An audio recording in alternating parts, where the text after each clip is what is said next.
Bonjour à tous, j'espère que vous allez bien. Bref, je me marre toute seule. J'ai fait un raté, mais ça fait rien, je crois que je vais le mettre en short. C'est pas grave. Bon, j'espère que vous allez tous très très bien. Moi, je vais très bien et il fait froid. Enfin, j'ai froid. Il pleut, voilà. J'adore le temps de pluie. Quand je peux rester chez moi, bien sûr. Aujourd'hui, je vais commencer la vidéo que j'ai dit sur le changement de communication qui en fait débloque des situations. Voilà. Que j'ai vécu. Alors je vais parler de moi, de mon expérience. Je ne sais pas si c'est pour chez tout le monde pareil. En tout cas, je parlerai de ce que moi j'ai vécu, comme d'habitude. Voilà. Je pense que je vais la faire en deux parties. Je pense, oui. Donc, le langage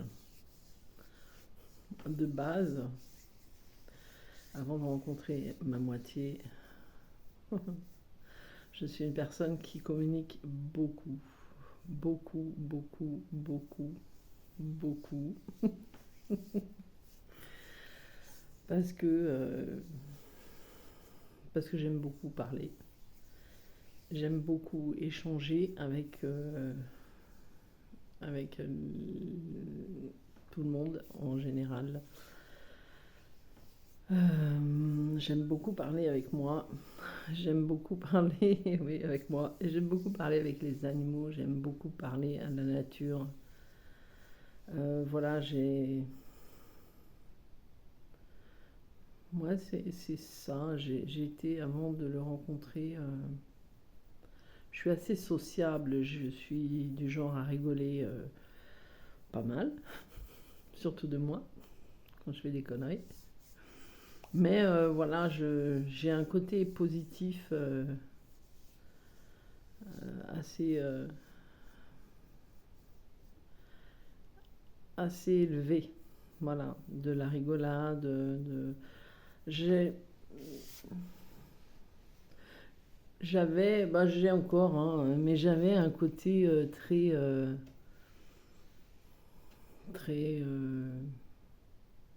amusé, après très sérieux dans certaines situations, trop sérieux. Il y avait beaucoup de choses qui me tenaient beaucoup à cœur et je supportais pas. Alors maintenant, ben, c'est plus pareil, mais je ne supportais pas du tout l'injustice. Quand j'étais en colère, j'étais très en colère. Parfois contre des gens qui, en fait, aiment faire du mal comme ça. Enfin, chaque chose que je pouvais voir à la télé, parce qu'à l'époque, je regardais la télévision, chaque chose que je pouvais voir, elle me prenait des fois dans les tripes et c'était à en pleurer des fois, tellement c'était pour moi injuste tout ce qu'il pouvait y avoir. J'étais donc maman au foyer, j'ai déjà dit.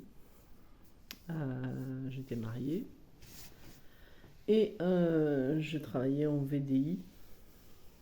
Mais ce que je voulais avant tout, moi, c'est ce qui m'a toujours boosté d'ailleurs, c'est le foyer. C'est comme ça. Mais c'est vrai que c'est le foyer pour moi a une importance énorme. Bon, après, j'ai compris après pourquoi, mais c'est vrai que le foyer pour moi a une importance énorme. Voilà. Et là, j'étais maman assez. J'aime bien la débrouillardise. C'est le chat. Enfin, un des chats. J'aime beaucoup la débrouillardise, donc j'aime beaucoup créer beaucoup de choses. La créativité, elle me plaît beaucoup. Même si des fois je vais pas au bout. L'essentiel, c'est de commencer. Mais la créativité, j'aime créer des choses moi-même. Plus en fait je peux créer moi et plus ça m'amène à une sensation de bien-être intérieur magnifique en fait. Je sais pas. Enfin, ceux qui sont beaucoup dans la créativité le comprendront. Après, moi, quand je parle de créativité, Je parle pas de fabriquer des bracelets ou des choses comme ça. Moi, dans ma créativité, c'est peindre, c'est euh, cuisiner. J'aime beaucoup la cuisine, même si des fois ça me saoule. Mais j'aime bien cuisiner, j'aime beaucoup fabriquer mes produits moi. Enfin, euh, produits ménagers, tout ça, voilà.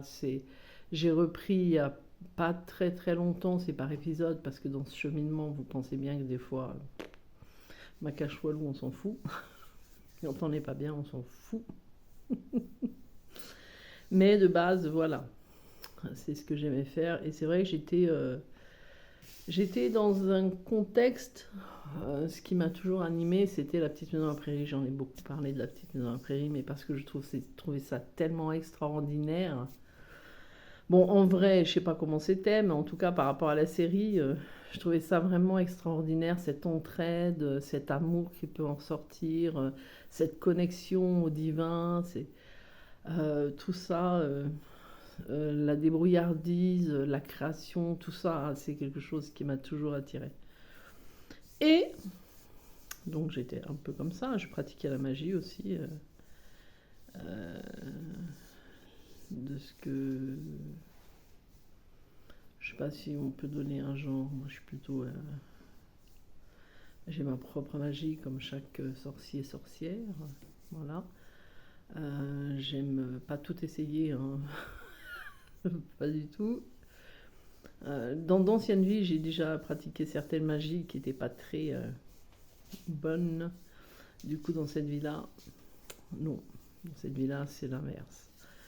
Euh, je- le côté vengeance, j'aime pas ça.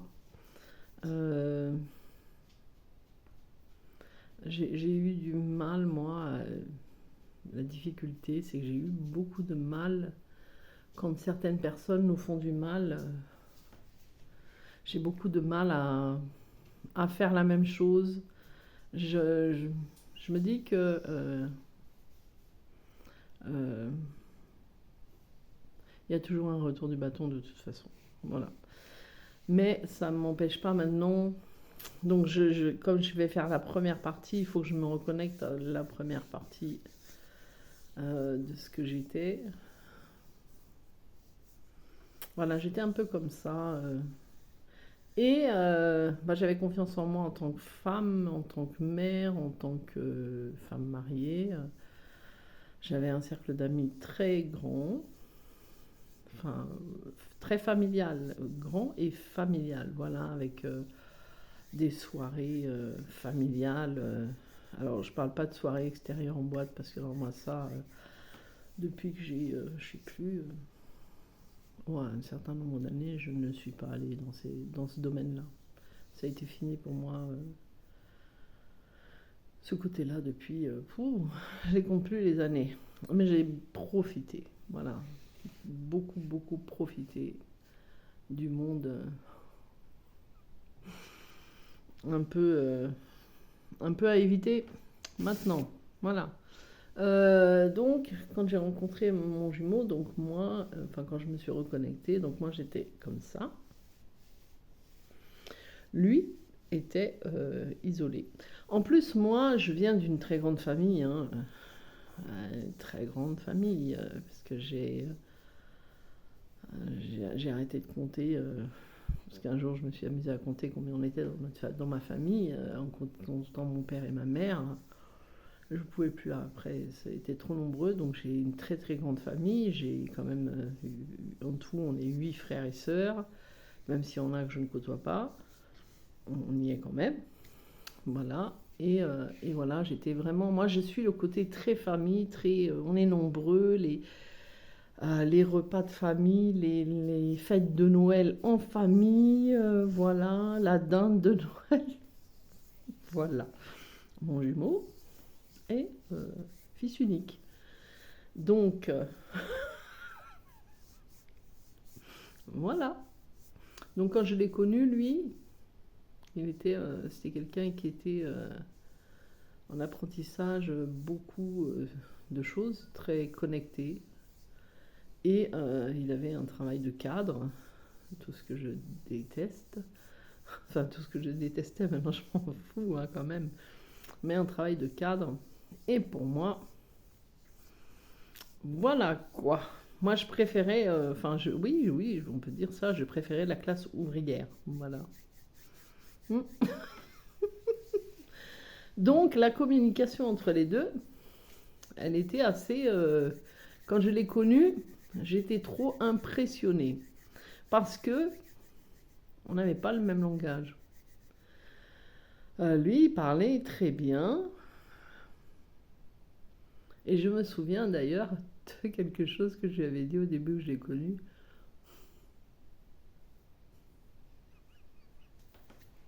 Ah, les souvenirs de fou. C'est que je lui avais dit, moi je veux bien te voir, mais en basket. Il fallait absolument que je le vois, mais... je pleure tellement je ris. Mais ça fait remonter des émotions, oh là là. Mais en basket, parce que je supportais pas du tout, je suis désolée, hein, mais je supportais pas du tout ce milieu. Pour moi, c'était le milieu que je connaissais pas.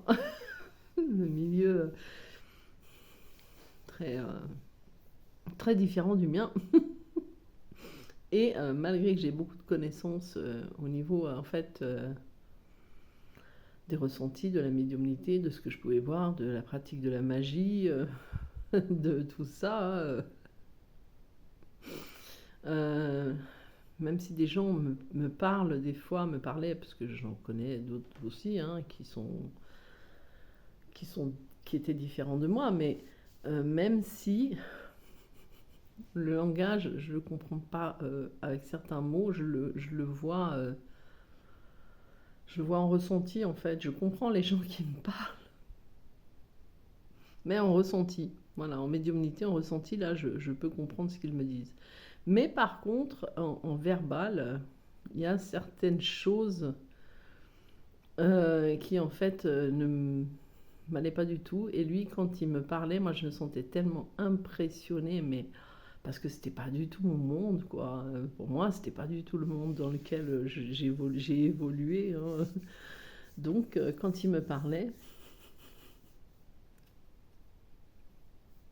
il me fallait un dictionnaire, des fois.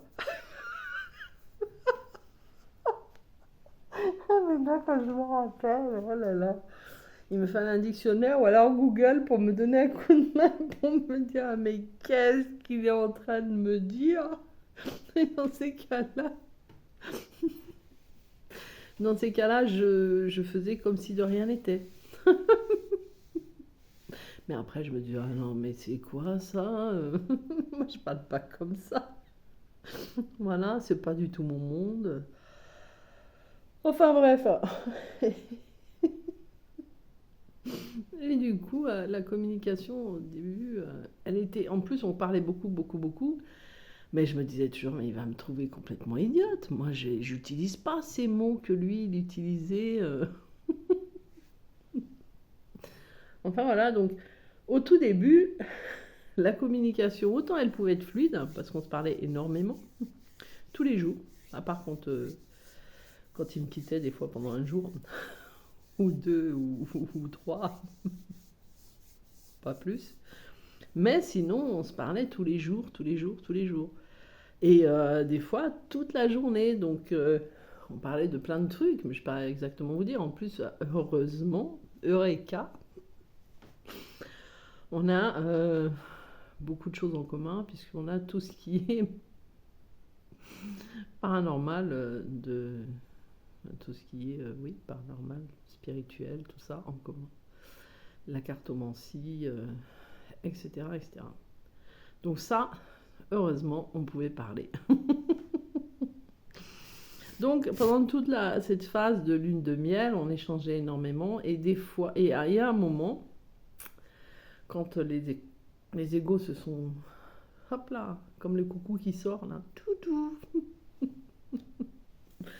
À ce moment-là, ça a commencé à être un peu compliqué parce que là, je ne comprenais pas du tout l'attitude, le décalage d'attitude avec ce que moi je disais, que lui comprenait même pas ce que je racontais verbalement, en fait.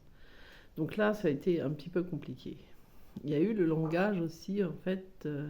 Attendez, excusez-moi. Excusez-moi. Il y a eu le langage aussi, après, au fur et à mesure, qui est devenu compliqué parce que quand le changement s'est produit, hein, quand ton Lego était là, enfin, il s'est mis en place des deux côtés, quand j'ai vu ces peurs arriver et que j'ai vu comment. Je suis désolée encore. Que j'ai vu un peu ce changement se faire chez lui. Voilà. En fait, moi, la difficulté que j'ai eue, c'est quand j'ai commencé à le voir changer, intérieurement, j'ai dû changer aussi, mais les peurs, elles étaient tellement grandes de me dire, parce que j'avais en plus quitté mon mari, moi à l'époque, et j'étais avec lui. Et les peurs, l'incompréhension, les peurs ont fait que c'était comme dans les communications que je comprenais pas verbalement, mais je voyais, je ressentais des choses.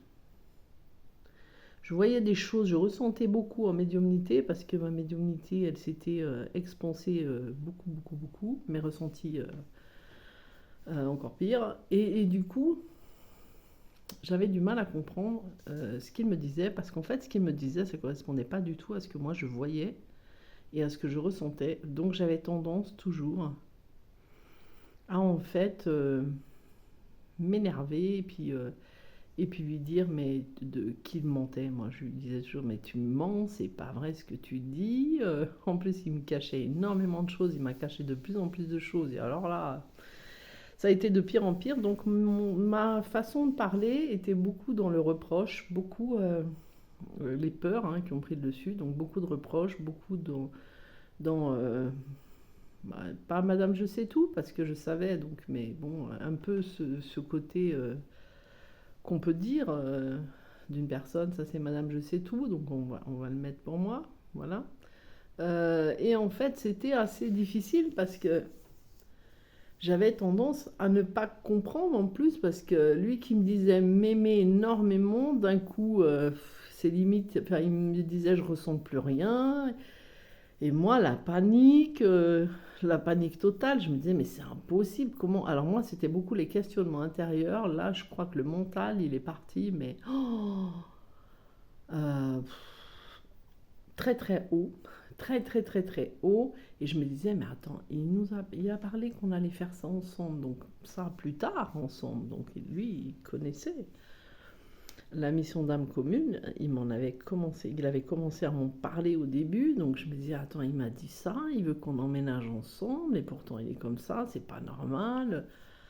Voilà, et puis après, il avait aussi ce côté, des fois, bah, d'être plus dans le fait, oui, de vouloir absolument se débrouiller à partir de là où il était pour venir me rejoindre. Donc, pour moi, c'était une incompréhension. Donc, les paroles, les discussions étaient souvent fermées, violentes. Et en fait, pour arriver à communiquer avec lui, je prenais uniquement les sujets que je savais que ça allait l'intéresser. Complètement nul, mais bon, bah, voilà.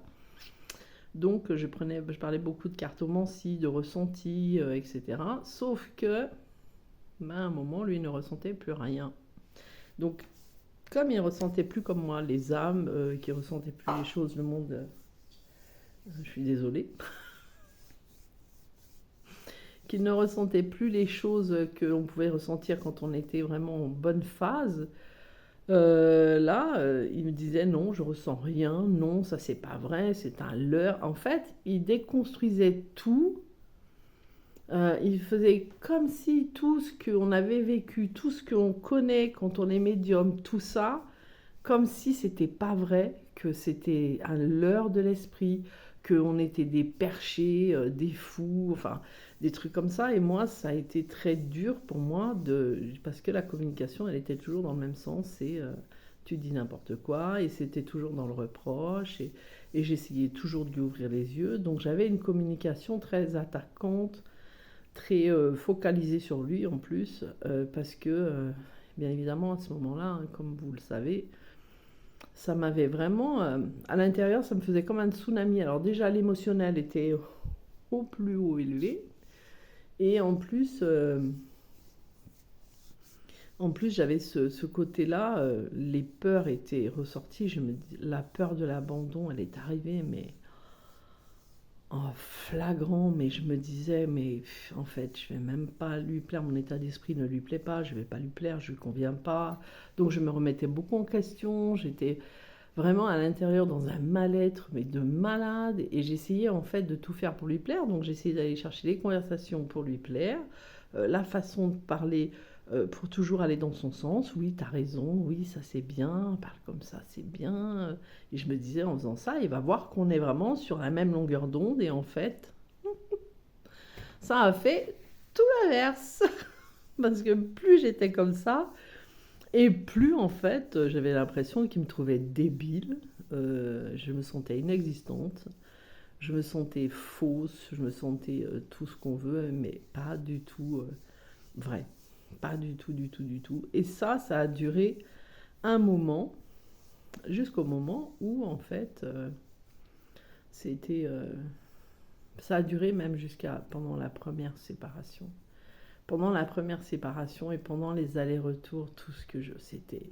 Mais tout était fait pour lui plaire. Tout ce qui l'intéressait, lui, d'un coup, ça m'intéressait. Mais c'était pas intéressant, quoi, pour moi. Parce que, parce que déjà, c'était pas moi. Et puis, c'était pas des sujets, voilà, des sujets déjà que je comprenais. C'était pas du tout des sujets qui m'intéressaient. Donc voilà, j'allais vraiment chercher la communication juste pour lui faire plaisir en fait. Et pour garder un lien, pour garder cette communication, parce que pendant la séparation, ça a été très dur. Donc lui, en fait, il me montrait beaucoup, beaucoup, beaucoup de messages de mon attitude.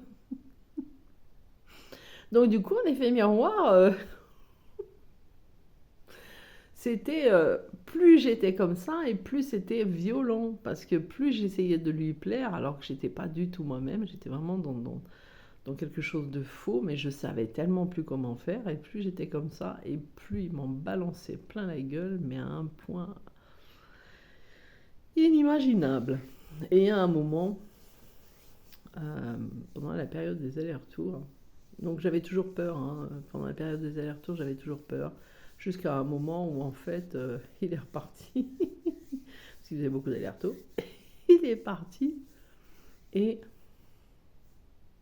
moi j'avais commencé à m'introspecter et j'avais reconnu euh, une énergie où c'était très bizarre. C'est la première fois où je lui ai dit non, en fait. La première fois où je lui ai dit non, en fait, ce que tu fais, ça ne va pas. C'était parce qu'on travaillait ensemble, c'était pour la cartomancie et de base, je le moussais tout le temps, hein, voilà. Et à un moment, j'ai trouvé ça, ce qu'il avait fait, mais pourri de chez pourri. C'était pour une exposition et j'ai trouvé ça mais tellement pourri que quand il m'a dit c'est bon comme ça, je lui ai répondu non. Non, ça c'est du copier-coller, c'est du papier mâché, c'est tout ce que tu veux, mais c'est nul. Le jour où j'ai dit ça, d'un coup, dans ma tête, euh, c'est vrai qu'il faudrait que je redemande à je sais pas comment elle avait appelé ça, elle l'a vécu, c'est la seule personne que je connais qui l'a vécu. D'un coup, dans ma tête, un silence immense. Là, j'ai cru que j'étais en train de mourir. Je me suis dit, qu'est-ce qui m'arrive? Je suis morte, je m'en aperçois pas. Un silence immense, mais plus silencieux que ça n'existe pas. Et j'entendais même plus les petites voix, enfin, mon mental parlait, je n'entendais plus rien. Juste que je pouvais entendre, c'était ma voix extérieure en me posant des questions, mais verbales en fait. J'entendais rien dans ma tête, absolument rien. Et c'est là où j'ai reçu ce que j'ai appelé, enfin ce qu'elle a appelé aussi, celle qu'il a, je crois que c'est ça qu'elle avait appelé l'énergie de grâce, où d'un coup mon champ énergétique s'est agrandi, mais à des kilomètres, mais des kilomètres. Ah, je suis désolée, c'est la chasse. Alors ça, hein. Bon bref, on va rien dire pour l'instant.